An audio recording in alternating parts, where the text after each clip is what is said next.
আমি এই ইস্যুটা নিয়ে আর কথা কইব না ভাবছিলাম, কিন্তু দেখতেছি কথা না বললেই না। এর মধ্যে পররাষ্ট্র মন্ত্রণালয়ের সচিব বদলানো হইলে আমার এই এপিসোডে আর হাত দিতে হইতো না। এখন কইতে পারেন যে আপনি কইলেই বদলাইতে হবে, আমি যদি বলি হ্যাঁ হবে, সমস্যা আছে কেন? আমি যে অভিযোগগুলো তুলছি তার কোনটা তো মিথ্যা না। আপনার মন্ত্রণালয় থেকে তো কোনো প্রতিবাদ করেন নাই। প্রফেসর ইউনূস সরকারের সবচেয়ে ব্যর্থ মন্ত্রণালয় হইতেছে পররাষ্ট্র মন্ত্রণালয়, অথচ এই মন্ত্রণালয় সরকারের সবচেয়ে বড় শক্তি হইতে পারত। তো আমরা কি ছাইরা দিব আপনাদেরকে বিপ্লবকে ব্যর্থ করার জন্যে? আপনার কি জমিদার আর আমরা প্রজা, নাকি আমরা আপনার চাকরিদাতা? চাকরিদাতার কথা শুনবেন না, নিজেদেরকে হারকিউলিস মনে করেন না। যদি মনে করেন হারকিউলিস খেলবেন, স্বাগতম। প্রত্যেক সপ্তাহে একটা করে এপিসোড বানাবো এই পররাষ্ট্র মন্ত্রণালয় নিয়ে। আর কি কি আকাম করেছেন একেবারে মাইক্রোস্কোপের নিচে নিয়ে ফেলায় ফেলায় দেখাই দেবো সবাইকে। একটা কথা এপিসোডের শেষে কইতাম, এখন শুরুতেই কই। বাঘে চুলে 18 ঘা, পুলিশে চুলে 36 ঘা, আর পিনাকি চুলে জয় বাংলা। কথাটা মাথায় রেখেন। হয় তহিদ সাহেব আপনি আমারে কনভিন্স করবেন আমার তোলা অভিযোগগুলো মিথ্যা, অথবা জসিমকে পাছায় লাথি দিয়ে সরাইবেন। দুয়ের মাঝে কোনো যদি কিন্তু নাই। এবার নাহিদ তোমারে বলি, এই যে গোলাম মোর্তজারে কোন আক্কেলে ওয়াশিংটনে প্রেস মিনিস্টার বানাবার জন্য সুপারিশ করেছিল, তা আবার সিনিয়র সেক্রেটারি র্যাঙ্কে, অ্যাম্বাসাডারের র্যাঙ্কে, ওয়ারেন্ট অফ প্রেসিডেন্সের সরা, মানে অ্যাম্বাসাডারের চাইতো সিনিয়র পোস্টে তারে প্রেস মিনিস্টার বানানো হয়েছে। মানে এই যে 15 আলোর মতোই রমণের লাগে এত পিতলা খাতির তোমার, এই জন্য কি? হ্যাঁ পুরে বাপরে হাতের তালি। হ্যাঁ 15 আলোর লগে লতকালতকি যে করবে না, যারাই করবে বাংলাদেশের রাজনীতিতে তারা অপ্রাসঙ্গিক হয়ে যাবে। গোলাম মোর্তজারে ওয়াশিংটন ডিসিতে পাঠানোর জন্য সুপারিশ করার নাহিদ, আমি মরে যাওয়ার আগে পর্যন্ত দোষারোপ করে যাব। এই হারামজাদা উঠি বসে মঙ্গল শোভাযাত্রা। এই যে দেখেন, বাংলাদেশকে ইসলামকে ডেমোনাইজ করার ইন্ডিয়ান কালচারাল হেজিমনির পক্ষে বয়াদ উৎপাদন করায় আমার রক্তে, আমার অশ্রু, আমার কান্না, আমার ত্যাগ, আমার লড়াইয়ের পথ মারায় হারামজাদা। এটা আমি ছাইরা দেবো, এটা আমি হবার দেবো। কয় আওয়ামী লীগের হরতাল আর সিপিবি অফিস দখল নাকি একই জিনিস। হারামজাদা গোলাম মোর্তজা বাপ সিপিবির প্রিন্সেস জিগা। আমি তারে আগের রাতে কইছিলাম কিনা যে তাকে অফিসে পরদিন ঢুকুম না, যা জিগা। আমার হাত পা ধরেছিল কিনা প্রিন্স, জিজ্ঞাসা কর। আগের দিন গণমিছিল বাতিল করেছে, গুতেরেস আছে সেই দিন, তাও আমি সেদিন ঢাকাত গেঞ্জাম লাগামু। তাই চাস গোলামের বাচ্চা, তোর যখন হাউস হচ্ছে কামটা করবো, শিগগিরি করবো। দায় গোলামের বাচ্চা তোর, দেখ আমি কি করতে পারি। তুই চাই ওরে চাকরি বিধি শেখার নাই, ওই ফেসবুকে এইগুলা লিখবার পারে চাকরি করিয়া আপনার নামে মামলা দিব। চাকরি বিধি লঙ্ঘন করার পরে ওরে কিছু না কয়, ওরে যদি না খেদাইছেন পররাষ্ট্র মন্ত্রণালয় থেকে, তাহলে কল খবর আছে, আপনারও খবর আছে। এই গোলাম তুই দেশে ফিরবো না? ফিরবো তো, তোর গোয়ার মধ্যে ইন্ডিয়ান গিরিবাস কবুতর ঢুকে দেয় না, হাততালি দিব, হাততালি। আর গিরিবাস কবুতর খালি পাক মারবি তোর গোয়ার মধ্যে। খেয়াল রাখিস, হাসিনাকে আমরা শুধু খেদাই নাই, হাসিনার রাজনীতিও খেদাইছি। হাসিনা উত্তরে ইন্ডিয়ান সেকুলার অনুপ্রবেশ রাখবার পারবো না কয়ে দিলাম। যাক তহিদ সাহেব, যখন জসিমেক সরাবি না, তাই জসিমেক নিয়ে সেকেন্ড ডোজ দিয়ে আসেন। অগ্নি আমি 3রা মার্চ তারিখে একটা এপিসোডে হাসিনারে দালাল নিয়ে কথা কইছিলাম যে ভারতের কাছে মাথা বেচা এই পররাষ্ট্র সচিবের কিছু অপকর্ম তুলে ধরেছিলাম। আমি কইছিলাম যে কিভাবে পররাষ্ট্র মন্ত্রণালয়ে আওয়ামী পুনর্বাসনের কাজ করে চলেছে এই জসিমউদ্দিন। সে ভিডিও প্রচারের পর দেশ বিদেশে বিভিন্ন প্রান্ত থেকে জসিমউদ্দিনকে নিয়ে আমার কাছে অনেক ফোন টোন দেয়। কি বলবো আর বলেন, যে আমি নিজেই অবাক যে কিভাবে এরকম একজন দালালকে পররাষ্ট্র সচিব নিয়োগ দেওয়া হয়েছিল। জসিমউদ্দিনকে পররাষ্ট্র সচিব করার নেপথ্যে যে 3 জন লোক ছিল তাদের কথা আমি তুলে ধরছিলাম। এর মধ্যে একজন মোজাম্মেল, যে কিনা পরবর্তীতে জসিমের কুটচালে প্রধান উপদেষ্টা একান্ত সচিব হিসেবে নিয়োগপ্রাপ্ত হইয়াও সেখানে যোগদান করতে পারেন নাই। আরও ছিল জসিমের বড় ভাই, সাবেক বিএনপি নেতা এবং বর্তমানে এলডিপির রাজনীতির সাথে যুক্ত সালাউদ্দিন কারমা। উই নাকি আবার বিএনপি ফিরিছে, এখন তো ফিরবি। হ্যাঁ, তবে সবচেয়ে মুখ্য ভূমিকা পালন করছে পররাষ্ট্র উপদেষ্টা তৌহিদ হোসেন। আপনি নিজে এখনো ওর পিঠ বেঁচে যাচ্ছেন, জানি তো। তৌহিদ সাহেবকে নিয়ে আমার এপিসোডে আমি কোনো কথা বলি নাই। মুরব্বী মানুষ, বয়স হয়েছে, ইউনূস সরকারের উপদেষ্টা, তাই ভাবিছিলাম তার নিয়ে বেশি কোনো কথা বলবো না। কিন্তু আমাদের গ্রাম দেশে একটা কথা আছে না, আক্কেল মানুষের ঠুসা আর ব্যাকল মানুষের ঘুষা, একই কথা। কিন্তু আমাদের তৌহিদ সাহেব তো বিএনপির সুপারিশে সরকারের উপদেষ্টা হয়েছেন, তাই জনতার মুখের কথা ওনার কাছে কোনো গুরুত্ব বহন করে না। উনি বিএনপি খুশি করিচ্ছেন। আমি আগেই কইছিলাম যে বিএনপি আর আওয়ামী লীগ হইলে একই মুদ্রার এপিটোপিট। এরা বাংলাদেশে এদের 5 দশকের লুটের রাজনীতিকে বহাল রাখতে চায়। বিএনপি জানে যে জনতার শক্তি মোকাবেলা করার সক্ষমতা তাদের নাই, তাই আওয়ামী পুনর্বাসনের মাধ্যমে নিজেদের সেফ এক্সিট নিশ্চিত করতে মরিয়া হয়ে উঠছে আমাদের বিএনপি। ভাই আপনারা তো সহযোদ্ধা, আপনাদেরকে এতদিন পরামর্শ দিতাম, এখন জনগণ যেভাবে আপনাদের নিয়ে উপহাস করে তাতে আমার রাগ হয়, কারণ এই বিএনপি জিয়াউর রহমানের না, আবার খালেদা জিয়ারও না, এই বিএনপি সাদাবাজদের, লুটেরার আর আওয়ামী পুনর্বাসনকারীদের। এত কথা বললাম কারণ এই জসিমকে তার পদে রাখার জন্য এখন মরিয়া হয়ে উঠছেন আমাদের তৌহিদ সাহেব, যারা বিএনপি রিকমেন্ড করছিল পররাষ্ট্র উপদেষ্টা হিসাবে। একজন ভারতের দালালকে রক্ষা করার জন্য আমাদের পররাষ্ট্র উপদেষ্টা এত চেষ্টা কেন? কি তার উদ্দেশ্য? এতে বিএনপি আর আওয়ামী লীগের কি লাভ? আর কোন কোন আওয়ামী দালালকে লালন পালন করতেছেন আমাদের এই তৌহিদি জসিম সাহেব, তা দেখলেই সব বুঝতে পারবেন। চলেন আল্লাহর নামে শুরু করি, দেখাই দিই সব কিছু। আমি গত 15ই মার্চ আমার ফেসবুকে একটা স্ট্যাটাস দিয়েছিলাম, সেখানে আমি পন্দের আলোর পত্রিকা একটা সংবাদ তুলে ধরেছিলাম যে 2.5 মাস আগে দেশে ফেরার আদেশ পাওয়া সত্ত্বেও মরক্কোতে নিযুক্ত হাসিনার লেসপেন্সার রাষ্ট্রদূত হারুন রশিদ কানাডায় পালায় গেছে। এই রাষ্ট্রদূত নাকি সরদির বডিগার্ডের রাজনৈতিক জীবনের গবেষক। বাংলাদেশের দুই জিনিসের বাম্পার ফলন হয়েছে, এক জাউরার আর এক গবেষকের। দেখি সবাই গবেষক, হারামজাদা চামচা চামচা। তোর রেনুর আবির্ভাব তোমার গোয়া দিয়ে করে দেবো। ইন্ডিয়ান লেসপেন্সার রেনুর আবির্ভাব যেমন দেখছো হাসিনা পলায়নের কারণে তো তোর মনে আছে, তাই না? তাইলে তোর পলাইতি না হারামজাদা, যাক স্বৈরাচার পলাইছে সেটা নতুন কিছু না, কিন্তু একটা রাষ্ট্রদূত পলানোর এই নিউজ জনগণ কেন জানলো না জসিম সাহেব? হারুনকে কি আপনার কুটকির মধ্যে ঢুকে রাখছিলেন কেন? আপনি বা আপনার পররাষ্ট্র মন্ত্রণালয় এই সংবাদ নিয়ে এমন লুকাচুরি করলো? এর কারণ হইল জসিম হাসিনার এই দালালকে কানাডায় পালানো এবং রাজনৈতিক শরণার্থী হিসেবে আবেদন করার সময় দিছে 2.5 মাস এই হারামজাদা জসিম। এখন যখন হারুন তার ফেসবুকে ইউনুস স্যারকে অবৈধ বলে দাবি করছে, তখন তড়িঘড়ি করে তার পাসপোর্ট বাতিল করার আদেশ জারি করছে। এখানেও সূক্ষ্ম চালাকি। হারুনের শরণার্থী কেসটা পোক্ত করা দরকার। সে তখন এসে একটা প্রজ্ঞাপন জারি করে তার পাসপোর্ট বাতিল করে এটা পোক্ত করে দিল এই জসিম। এখন হারুন আদালতে যায় বলবে যে আমার কোনো পাসপোর্ট নাই, আমার যাওয়ার কোনো জায়গা নাই, তাই আমার শরণার্থী হিসেবে কানাডায় থাকতে দেওয়া হোক। কেস ফাইনাল করে দিল জসিম। বাহ, কি চমৎকার! এইসব তো অনেক পুরানো টেকনিক জসিম সাহেব। আপনি নাকি 30 বছরের বেশি চাকরি করেছেন, তো আপনি এতদিন চাকরি করে বালটা শিখেছেন। আপনি তো গ্রীসের রাষ্ট্রদূত ছিলেন, সেখানে এরকম শরণার্থী কেস হাজার হাজার। আপনি যদি এই টেকনিক সম্পর্কে না জানিয়ে থাকেন তাহলে আপনি একটা বোকা এবং বেকুব পররাষ্ট্র সচিব। আর যদি তা না হন তাহলে আপনি 2025 সালের সেরা রাষ্ট্রদ্রোহী, যিনি পতিত স্বৈরাচারের এজেন্টকে পালানোয় সহায়তা করছেন এবং তার রাজনৈতিক আশ্রয় পাওয়ায় সহায়তা করছেন। এমন না যে কানাডার কেস আপনার জন্য নতুন ছিল।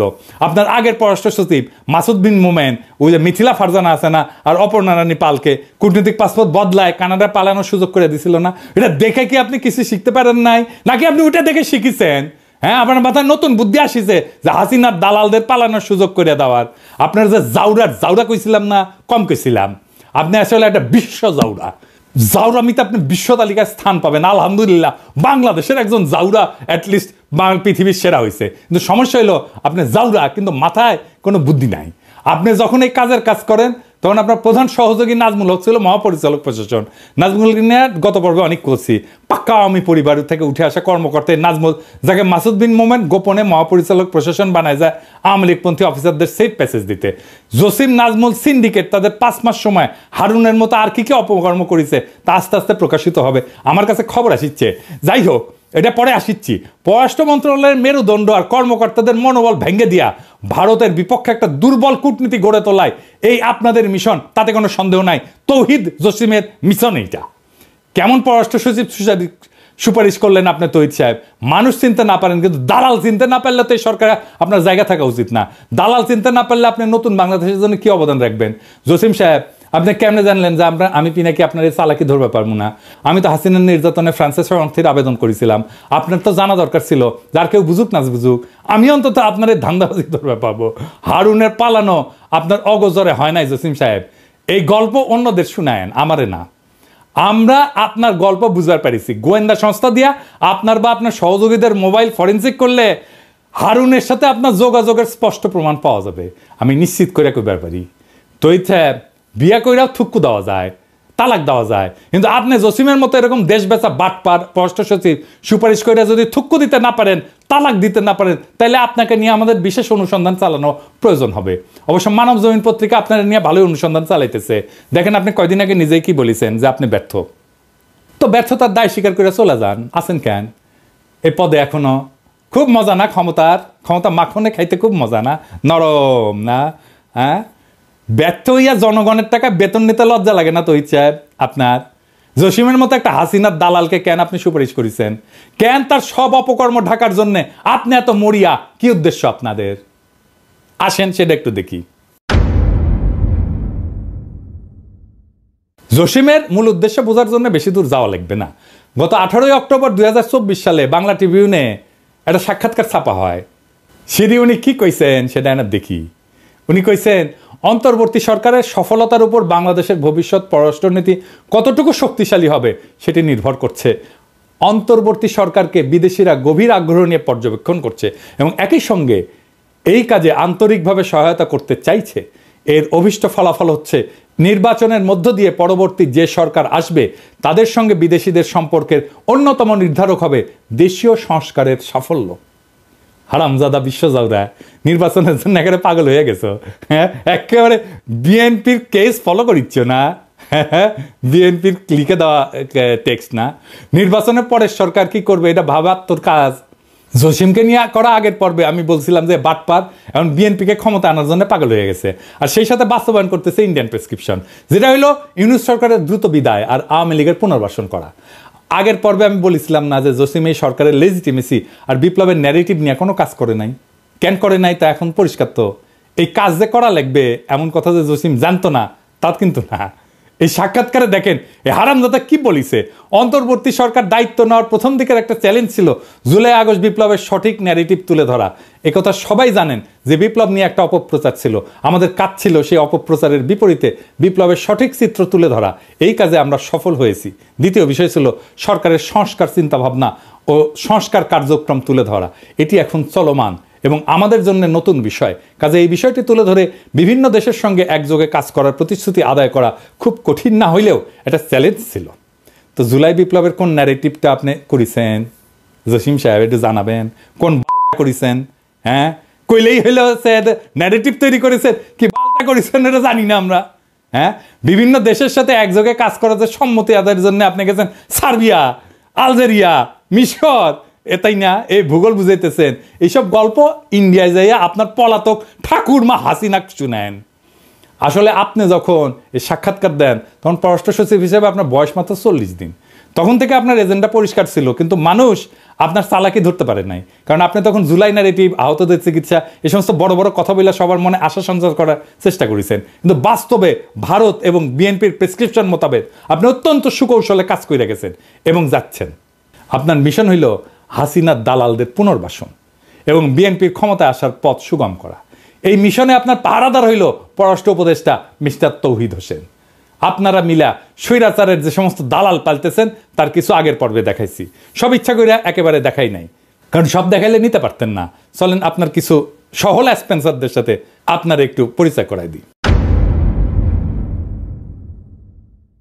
ভাবছিলাম বেশি নাম বলা লাগবে না, গতদিন 2টা পেরেক মারিছিলাম। একটা ছিল 5ই আগস্টের আগে 2রা আগস্ট, যখন আপনি নিজের ফেসবুক প্রোফাইল পিক্সেল কালো করে লিখেছিলেন শোকাবহ আগস্ট। আবু সাইদ মুগ্ধ সহ প্রায় 1.5 সহস্রাধিক ছাত্রদের আত্মত্যাগ কি আপনার হৃদয় এতটুকু ডাক কাটে না জসিম সাহেব? বুঝলাম তখন হাসিনা পলায় নাই, কিন্তু আপনি পররাষ্ট্র সচিব হওয়ার পরে এই সরকারের সময় কিভাবে মাজেদা রফিকুন্নেসার মতো আওয়ামী লীগ প্রেসিডিয়াম কমিটির একজন সদস্যকে বঞ্চিত কর্মকর্তা হিসেবে পদোন্নতির জন্য সুপারিশ করেন। আপনাকে আহ্বান জানাইছিলাম সংবাদ সম্মেলন করার। 2 পেরেকে যেহেতু উপদেষ্টা পরিষদ জসিমরে সরান নাই, তাই আজকে আরো কিছু পেরেক মারি। 3 নাম্বার পেরেক, সৈয়দ মুনতাসির মামুন 24 ব্যাচের কর্মকর্তা। হাসিনার আমলে নিজেকে গর্বভরে ভারতের রয়ের এজেন্ট হিসেবে পরিচয় দিতেন। এই চাকরি তিনি পাইছেন তার একমাত্র বিদেশ পদায়নের সময়। সেটা কোথায়? সেটা ভারতের নয়াদিল্লি। এই কর্মকর্তা গত 4-5 বছর ধরে আইটি অনুবিভাগে প্রথমে পরিচালক, পরে মহাপরিচালক ছিলেন। এই পুরা সময় তিনি অত্যন্ত দায়িত্বের সাথে A2I-কে পররাষ্ট্র মন্ত্রণালয়ে অনুপ্রবেশের ব্যবস্থা করে দিচ্ছেন। ইউনিফাইড ওয়েবসাইটের মাধ্যমে বস্তা পচা ডিজাইনে পররাষ্ট্র মন্ত্রণালয়ের সকল দূতাবাসের জন্য এক ধরনের ওয়েবসাইটের কাজ হাতে নেন এই মুনতাসির। তার আসল উদ্দেশ্য হইল পররাষ্ট্র মন্ত্রণালয়ের অধীনে সব দূতাবাসের তথ্য হাতায় ভারতে পাচারে সহায়তা করা। এই কাজে তাকে কারিগরি সহায়তা দিচ্ছে A2I-এর পরামর্শক ফারহাদ জাহিদ শেখ। এই লোকের সম্পর্কে বেশি কিছু বলবো না। ওই দোয়া পলক আর সাইবার চোর আনির চৌধুরীর প্রধান সহযোগী। 5ই আগস্টের পর ফরহাদ জাহিদের চাকরি গেলেও মুনতাসির বহাল তবিয়তে আছে।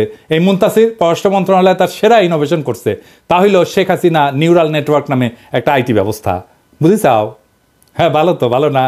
হ্যাঁ, আপনাদের দুইজনের ছবির পাশে শেখ হাসিনার বুদ্ধির ছায়া ঘুরে বেড়াইতেছে, আর আপনারা নতুন বাংলাদেশের গল্প শুনাইতেছেন। কি মজা! এই নিউরাল নেটওয়ার্কের কনসেপ্ট নোটে কার স্বাক্ষরের কথা বলা আছে? সৈয়দ মুনতাসির মামুন, জসিম সাহেব। নিজের মন্ত্রণালয়ের ওয়েবসাইট ব্যবস্থাপনাটাও আপনারা দেওয়া হয় না। আপনি আসলে কি পারেন একটু বলবেন? কাজ পারেন না, মন্ত্রণালয় চালাইতে পারেন না, ওয়েবসাইট দেখেন না। আপনি কি কোটায় ডিপ্লোম্যাট হয়েছিলেন? আপনি কি কোটায় ডিপ্লোম্যাট হয়েছিলেন? পারেন তো খালি ওইটাও পারেন কি না একদিন দেখুন নি, সামনে করবেন। হ্যাঁ, আইসেন, হ্যাঁ, দেখে রাখবো নি পারেন কিনা ওইটা। আপনার এই পদে না রেখা গাধা হিসেবে এক্সপোর্ট করলে দেশে বেশি লাভ হইতো। শুনছি মুনতাসিরের পদোন্নতির জন্য আপনি সুপারিশ করেছেন, খুব ভালো কাজ করেছেন। আমি জনপ্রশাসন সচিব, মুখ্য সচিব এবং মন্ত্রী পরিষদ সচিবকে আহ্বান জানাবো, হাসিনার এই দালাল যাতে জসিমের প্ল্যান মোতাবেক পদোন্নতি না পায়। স্বঘোষিত ভারতের দালাল আর হাসিনার লেসপেন্সার যদি পদোন্নতি পায় না, তাহলে পররাষ্ট্র মন্ত্রণালয়ের বিরুদ্ধে কি করতে হবে আমাদের জানা আছে। আমাদের বাধ্য করবেন না, সাবধান কইরা দিলাম। হ্যাঁ, বেশি আমি সাবধান করি না, অল্প করি, করলাম। চতুর্থ পেরেক, বিএম জামাল হোসেন 21 ব্যাচের গোপালী মাল। এই ব্যাচটা পুরা আওয়ামী দালালের ভরা। নাজমুল আছে এই ব্যাচেরই। তো আসেন এই বিএম জামাল নিয়ে বলি। এই জামাল হাসিনার সময় কলকাতায় উপ হাই কমিশনার ছিল। ওই সময় ভারতের রয়্যাল এজেন্টদের সাথে মিলা পশ্চিমবাংলার ভারতীয় মুসলিমদের অবৈধভাবে বাংলাদেশে পুশব্যাকে সহযোগিতা করছেন। এই যে দেখেন, কলকাতা থেকে হারবাল খাইয়া যখন এই দালাল দুবাই গেছে, তখন দেখেন সভা সেমিনারে কি বলে দেখেছেন? সে নাকি ভারতের ব্যবসা প্রসারে কাজ করেছেন। এই অনুষ্ঠানের আয়োজক ছিল মহারাষ্ট্র বিজনেস নামে ভারতীয় ব্যবসায়ীদের সংগঠন। হারামজাদা গোপালী দালাল দেশের বেতন নিয়ে ভারতের অনুষ্ঠানে যায় ভারত প্রেম, হ্যাঁ মাদার, তোদের মতো দালালদের থাপ্পায় থাপ্পায় পাবলিকে পররাষ্ট্র মন্ত্রণালয় থেকে কেন বাইর করে দেয় নাই? আমি এটা বুঝি না। কি জসিম, খুব ভালো লাগে নাকি রে জামাল রে? নাকি জামাল গোটা খাইছ? হ্যাঁ, খাইছ? এই জামাল জুলাই বিপ্লবের সময় দুবাই পুলিশে অভিযোগ কইরা 57 জন প্রবাসীকে পুলিশ দিয়ে গ্রেপ্তার করায়। জামালের বিরুদ্ধে প্রবাসীরা অভিযোগ জানায় আমাদের প্রবাসী কল্যাণ উপদেষ্টা আসিফ নজরুলের কাছে। সেই অভিযোগে উল্লেখ করে পররাষ্ট্র মন্ত্রণালয়কে একটা চিঠি পাঠায় প্রবাসী কল্যাণ মন্ত্রণালয়। এই যে এটা কিন্তু তৌহিদ জসিম গং মিলা সেই চিঠির কোনো ব্যবস্থা না নিয়ে জামালকে মহাপরিচালক পদে বসাইছে, দায়িত্ব দিছে আফ্রিকা অনুবিভাগের। বাহ জসিম বাহ, বিপ্লবের বিপক্ষে তোমার স্পষ্ট অবস্থান প্রমাণে আর কি লাগবে? প্রবাসী ভাইয়েরা দেখেন পররাষ্ট্র মন্ত্রণালয় আপনাদের কি উপহার দিতেছে, দেখেছেন? দেখেছেন? আপনার পয়সায় আপনারে বাম্বু যে দেয় তারে নিয়ে আসে পদায়ন করে এই তৌহিদ সাহেব। আমরা বিভিন্ন সময় আসিফ নজরুল মাহফুজদের ভুল বুঝি, বিপ্লবের সাথীদের ন্যায় বিচার নিশ্চিত করতে না পারার জন্য অভিযোগ জানায়। কিন্তু এই জসিমের মতো ঘাপটি মেরে বসে থাকা দালালদের কারণে পুরা সরকারের বদনাম হয়। এই জামাল নিয়ে তুমি যে কামাল করিস জসিম, সেই অপরাধে তোমার জামাল গোটা 2 বেলা প্রেসক্রিপশন দিয়ে দিলাম। জনতা আসবে তোমার ওষুধ নিয়ে, গেটে পুলিশ বাড়াইতে বল, আর লক্ষণ সেনের মতো পালানোর জন্য পিছনের গেট খোলা রাখ, দেখ পিছে গেট খোলা আছে কিনা। পঞ্চম পেরেক, সারোয়ার আলম 31 ব্যাচের কোটার মাল, বাড়ি কুড়িগ্রাম, আমার বাড়ির পাশে, পরিচয় সাবেক ছাত্রলীগ। এখানেই শেষ না, এই লীগের প্রোডাক্ট পররাষ্ট্র মন্ত্রণালয় থেকে পেশনে হাসিনার সহকারী প্রেস সচিব হয়েছিল। সাধারণত প্রেস উইংয়ে পেশাদার সাংবাদিক আর বিসিএস এর তথ্য কেন্দ্রের কর্মকর্তা পদায়ন করা হইলেও সারোয়ার হইল আওয়ামী বিশেষ কোটায় পদায়িত কর্মকর্তা। শোনা যায় এলাকায় নাকি 2029 সালে নির্বাচন করার প্রস্তুতি নিচ্ছিল। আমি খোঁজ নিছি, কথা সত্য।